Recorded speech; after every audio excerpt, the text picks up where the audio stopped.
Hola, el día de hoy abordaremos el tema de oclusión intestinal. Esto por parte de la materia clínica quirúrgica impartida por el doctor Guillermo Osmaldo Ramos Gallardo. Vamos a tener que el síndrome de oclusión intestinal o obstrucción lo vamos a poder definir como la interrupción del tránsito intestinal por causas funcionales, mecánicas o ambas, lo que va a impedir el adecuado tránsito del contenido y así va a poder alterar y condicionar al paciente alteraciones hidroelectrolíticas y de perfusiones tisulares, lo que puede llegar a comprometer la vida de nuestro paciente.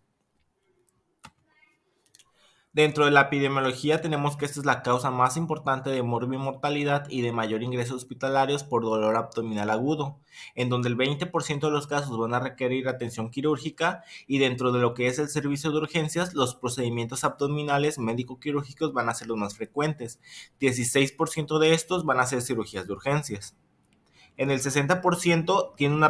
resolución exitosa con el tratamiento conservador sin medidas quirúrgicas y se presenta de manera igual en hombres y mujeres, constituyendo lo que es la edad un factor de riesgo entre los pacientes geriátricos y niños menores de 12 años. Y el 75 al 80% de las oclusiones intestinales van a ocurrir en lo que es el intestino delgado. Y aquí se generan las complicaciones que tenemos un riesgo alto de perforación, sepsis y muerte, en donde el estrangulamiento representa un 30% y la necrosis intestinal en un 15%. Existe también la morbimortalidad en el 3,7%, en donde la mayoría son pacientes ancianos, y el cáncer colorectal va a representar la causa más frecuente de la oclusión intestinal baja. Dentro de la clasificación de los tipos de obstrucción tenemos el segmento intestinal afectado. Aquí nosotros vamos a definir si es intestino delgado, grueso y si representa lo que es en el intestino delgado el duodeno, yeyuno o el ilion. En caso de que sea el grueso, ya sea el colon ascendente, transverso, descendente, sigmoides y el ano. Cuando hablamos de la altura de la obstrucción, tenemos que definir si es una afectación de tipo alta o baja y dichos compartimentos definir en qué parte del segmento del intestino delgado o del caso de que sea de intestino grueso se encuentre. Cuando hablamos del grado de oclusión, definimos si es parcial o de bajo grado o si es completo. Si es parcial es que existe poco gas y el contenido intestinal está intacto. Si es completo, es que no hay paso de gas y contiene el intestino intestinal adulterado. Cuando hablamos de puntos de obstrucción,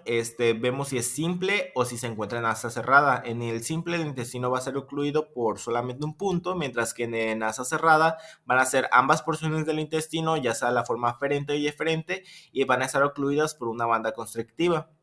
En el mecanismo de obstrucción tenemos que visualizar si es intrínseco o extrínseco, ya sea si la obstrucción intrínseca se origina dentro de la luz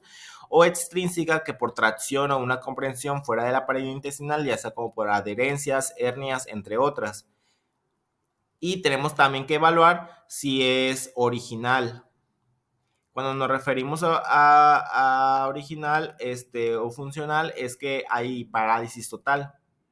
En el tiempo de evolución tenemos que definir si es aguda o crónica, ya sea del inicio abrupto o que sean episodios múltiples en un periodo variable. Hablando un poco de la fisiopatología de la oclusión intestinal, pues tenemos que lo que pasa en la obstrucción mecánica simple es el bloqueo que se va a producir sin que haya un compromiso vascular. Y el líquido y los alimentos ingeridos, por ejemplo, las secreciones digestivas y el gas, se van a acumular pero por encima de lo que es la obstrucción en donde se va a dar comienzo. Y el intestino proximal se va a lograr distender y el segmento distal se va a colapsar. Aquí va a haber pues lo que es una disminución de lo que son las funciones absorbivas y secretoras normales de la mucosa y el intestino va a intensificar y se va a autoperpetuar de manera que va a ser progresivo, lo que va a lograr intensificar los trastornos peristálticos y va a aumentar lo que son los riesgos de una deshidratación y una progresión a una obstrucción estrangulada. Ahora, en el caso de que una obstrucción es que se encuentre estrangulada, lo que va a pasar aquí es que cuando se inicie la obstrucción se va a ir acumulando lo que es el gas y el líquido en la luz y por ende va a generar dicha clínica. La oclusión y esta acumulación constante de gas y líquido lo que va a provocar es que se va a lograr distender el intestino y va a aumentar las presiones intraluminales y extramurales. y ahora con este aumento de la presión intraluminal se va a tornar lo suficientemente alta, lo que va a provocar lo que es un deterioro en el riego microvascular del intestino, y aquí pues se va a producir una obstrucción venosa seguida de una obstrucción arterial, y esto nos va a dar como resultado una isquemia de la pared intestinal. En el intestino isquémico lo que va a hacer es que se va a tornar edematoso y se va a infartar. Y hay que tener en cuenta que todo ese proceso puede ocurrir en tan solo 6 horas, y en la obstrucción del intestino grueso la estrangulación va a ser rara, excepto que se presencie un vólvulo. Ahora, en el 90% de los casos de la obstrucción del intestino delgado va a ser causada por adherencias que están relacionadas con operaciones previas del paciente. Esto sucede en alrededor del 55 al 75% de los casos por hernia de la pared abdominal, ya sea de si se encuentra inguinal, femoral, epigástrica, paraumbilical o incisional. Y por neoplasia, pues siempre va a ser resultante de una enfermedad de Crohn.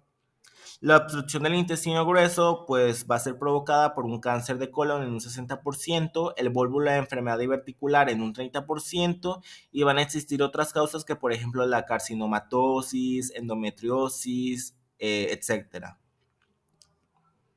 Aquí por lo que es, acá tenemos una tablita que nos explica lo que son las causas que por enfermedad inflamatoria intestinal pueden explicarse el otro 10 a 15% de las obstrucciones, y acá tenemos más neoplasmas, también enfermedad de Crohn, puede ser por cálculos biliares, una mala rotación, diverticulitis, alguna infección por ejemplo por tuberculosis, parásitos intestinales, hematomas, endometriosis, radiación, un cuerpo extraño. Y en el intestino grueso, pues puede ser por cáncer colorectal, diverticulitis, igual por endometriosis, alguna hernia, impactación fecal o un cuerpo extraño. Mediante los signos y síntomas vamos a poder diferir debido a que se presenta una clínica muy similar en todo. Simplemente vamos a generar pautas diferenciales que nos pueden indicar lo que son obstrucciones del intestino delgado o grueso. Por ejemplo, en el delgado inician de manera abrupta con síntomas generales como en todos, náuseas, vómitos, en donde los cólicos abdominales y periumbilicales van a ser característicos, y generan lo que es el típico peristaltismo hiperactivo de tono alto, y a veces se palpan las asas intestinales dilatadas. Cuando se produce el infarto, el abdomen se torna doloroso a la palpación y la auscultación revela silencio abdominal o que haya ausencia de un peristaltismo mínimo. Ya en el caso de shock, la oliguria son signos graves que nos van a indicar la obstrucción simple o avanzada en caso de que sea también una estrangulación. En el grueso, pues las causas de los síntomas van a ser más leves, con una evolución más gradual, en donde el estreñimiento cada vez mayor va a llevar a la distensión abdominal, va a haber cólicos abdominales bajos sin producción de materia fecal, y en el examen físico podemos revelar lo que es un abdomen distendido con ritmos, con sonidos rítmicos fuertes, y pueden palparse una masa que corresponde a la localización ya sea de un tumor o de alguna adherencia. Aquí los síntomas sistémicos van a ser relativamente leves, en donde los déficits hidroelectrolíticos suelen ser infrecuentes y poco documentados. En el caso de los ilios paralíticos va a ser la incapacidad para poder tolerar los líquidos y sólidos, las náuseas, ausencia de flatos o defecaciones y la disminución o ausencia de ruidos intestinales, mientras que en la pseudoobstrucción va a ser grados variables de náuseas, vómitos, dolor y distensión abdominal. Ahora, en lo que es el abordaje diagnóstico, vamos a tener una serie de pasos en el que el primero vamos a realizar un interrogatorio en el que preguntaremos operaciones previas que haya tenido el paciente, si digerió antes algo para que provocara desencadenara todo este mecanismo fisiopatológico del dolor, si posee trastornos abdominales, últimas defecaciones, la presencia de gases, antecedentes de enfermedad diverticular, si ha presentado sangrado rectal y si es así, de qué características para nosotros ubicar en qué segmento nos indicaría un sangrado rectal fresco o ya melénico. Igual, enfermedades crónicas que presente, una pérdida de peso y el uso de medicamentos.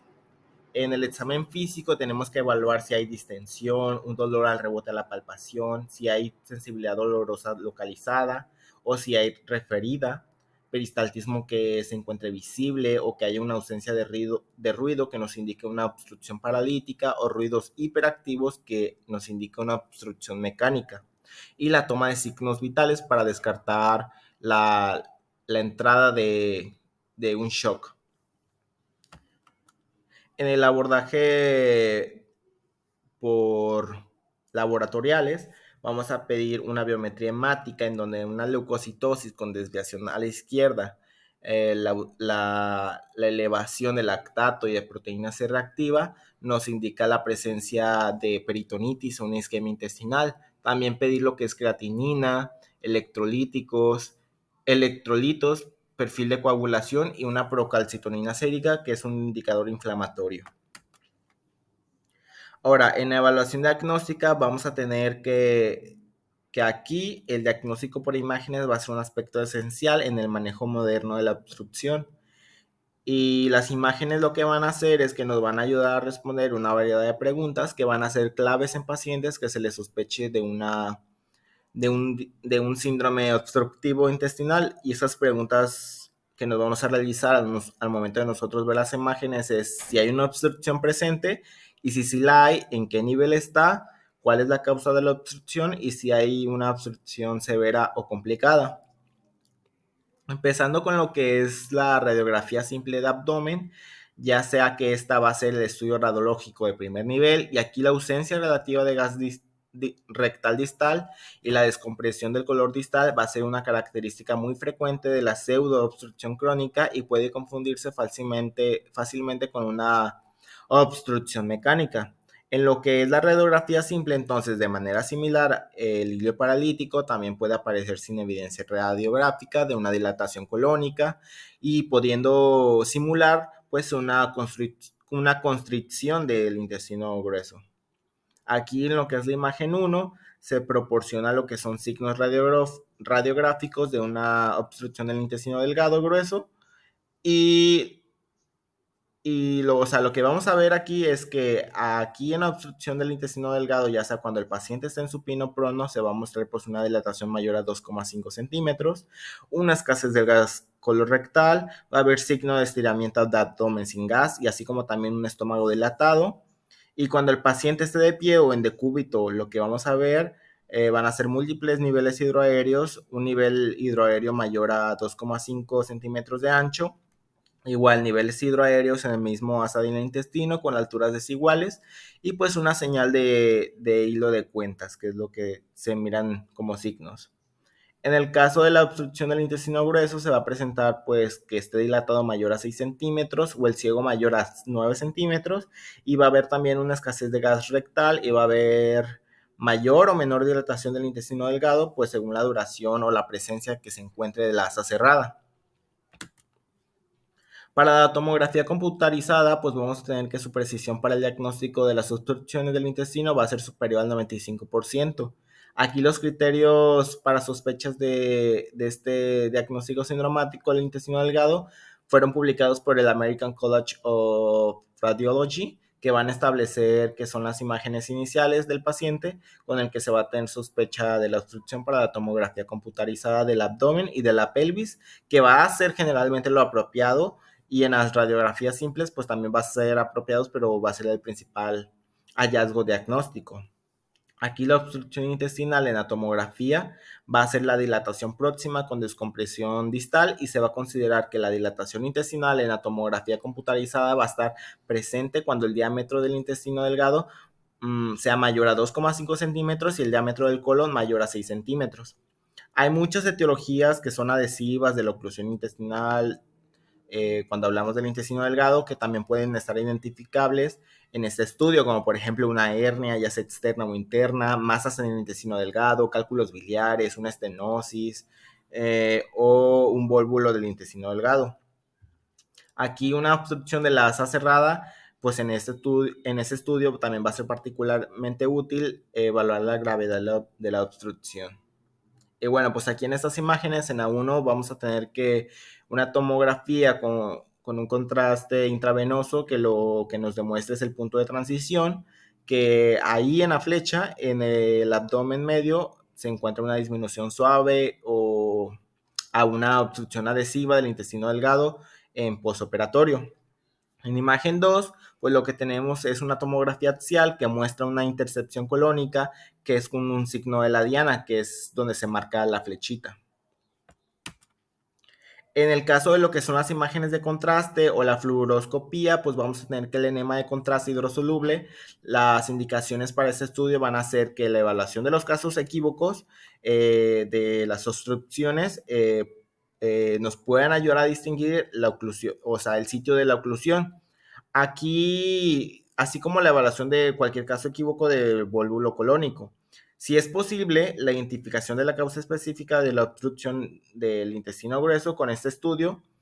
pero el enema de contraste hidrosoluble no va a ser el estudio inicial más adecuado para nosotros descartar una perforación o evaluar cualquier otra complicación en caso de que se sospeche una oclusión de función moderna. Entonces, aquí en las imágenes, lo que nos muestra las tres imágenes es, a lo que nos está mostrando, pues es un enema de contraste soluble en agua en un paciente con cáncer de colon sigmoideo de una oclusión que demuestra una lesión de corazón de manzana, que es la flecha que se encuentra en imagen A. En imagen B, este es un enema de contraste hidrosoluble que muestra una estenosis en el estén después de la colocación previa del estéreo por colonoscopía. Y en imagen C, pues es una radiografía del abdomen en decúbito supino en el mismo estado del paciente posterior, pero a la colocación repetida del estén colónico dentro de un estén de forma anterior. Aquí la evaluación diagnóstica mediada por ultrasonido va a ser de mayor utilidad en niños debido a la evaluación específica de estenosis pilórica e invaginación intestinal. Este posee ventajas como que es una evaluación dinámica y disminuye la falta, hay una menor exposición a la radiación. Aquí las desventajas es que vamos a tener una dependencia presencial del usuario y que la capacidad limitada para poder identificar el nivel de obstrucción no va a ser muy sensible, lo que va a tener una capacidad limitada para nosotros evaluar las evidencias de estas complicaciones. Aquí la resonancia magnética tiene una modalidad transversal alternativa, a pesar de no ser de primera línea, ya que nos ayuda a disminuir la ausencia de la radiación ionizante para el paciente y generar un mejor contraste en los tejidos blandos de la motilidad y la distensibilidad. Y esto nos va a permitir una mejor visualización del intestino. Aquí estas imágenes que están aquí abajo son para lo que normalmente se utilizan estos estudios, que en el caso de la imagen A nos está mostrando una enterografía por resonancia magnética que nos muestra un paciente que tiene enfermedad de Crohn y que nos está revelando la flecha más delgadita que está acá, un intestino delgado pues más dilatado. El ser compatible pues con la enfermedad de Crohn nos revela un engrosamiento y un signo de peine, que es el que está aquí detrás. Aquí en el caso de la imagen, lo que nos muestra pues es una imagen de secuencia vale ponderada por difusión de trazos de la enterografía por resonancia magnética en el mismo paciente que que se va a revelar.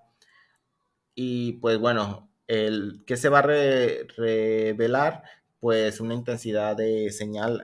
ante esa oclusión. Y ahora, ¿cómo vamos a abordar el paciente y cuál va a ser su terapia? Aquí la gestión inicial va a estar enfocada sobre todo al tratamiento de soporte y este debe de comenzar lo antes posible de forma empírica con cristaloides intravenosos, antieméticos y un reposo intestinal. Aquí se recomienda que los líquidos de reemplazo, que son los cristaloides isotónicos con solución salina isotónica y cristaloides que son tónicos balanceados que contengan potasio suplementario en un volumen equivalente a las pérdidas que haya tenido el paciente. También aquí las opciones de sonda nasogástrica puede ser de utilidad diagnóstica para analizar el contenido gástrico, por ejemplo, un aspirado gástrico, y bueno, pues va a ser de forma preventiva también. Aquí la terapia conservadora, que es la no quirúrgica, nos ayuda esas técnicas a descomprimir con succión nasogástrica o sondas o una sonda intestinal gástrica, la descompresión de la oclusión, un contraste hidrosoluble, pues va a ser un tratamiento igual válido para el desecho. Y en el caso de hernia complicada, se puede hacer reducciones manuales de manera inmediata. En el caso de que haya una reducción fallida, pues se va a someter a lo que es una cirugía de emergencia. También igual una colonoscopia del vólvulo sigmoide para detorsión y el uso de stents metálicos autoexpandibles para lo que son la paliación de cáncer en el colon izquierdo obstructivo. Ya cuando hablamos de cirugías, en el caso de hernias con pronta reducción, se va a hacer suturas, anastomosis, en el caso de que haya necrosis intestinal, reparación protésica en hernias complicadas con abordaje laparoscópico, y aquí pues el enfoque va a ser multidisciplinario porque lo que pasa aquí es que la etiología difiere al protocolo quirúrgico que se vaya a someter al paciente. En una obstrucción del intestino delgado por adherencia se puede hacer adhesiolosis abdominal a través de la aparatomía y una exploración quirúrgica emergente o en el fracaso de cualquier tratamiento conservador se va a utilizar la laparatomía quirúrgica, adhesiolosis laparoscópica y pues una resección y anastomosis en el caso de los tumores del intestino delgado. Aquí en oclusión del intestino grueso por vólvulo sigmoideo sin isquemia o que haya presencia de perforación, se utiliza lo que es la distorsión endoscópica seguido de la colectomía sigmoidea. En el caso de un vólvulo isquémico o desrotación fallida, va a ser una cirugía inmediata con una hemicolectomía derecha, que va a ser la única opción en el caso del vólvulo secal, y en el isquémico, pues una extirpación del tejido. Lo que es la obstrucción diverticular del intestino grueso, va a ser una recepción y anastomosis primaria. E igual, si es de forma maligna en el intestino grueso, igual va a ser una recepción y anastomosis primaria. De mi parte sería todo. Muchas gracias.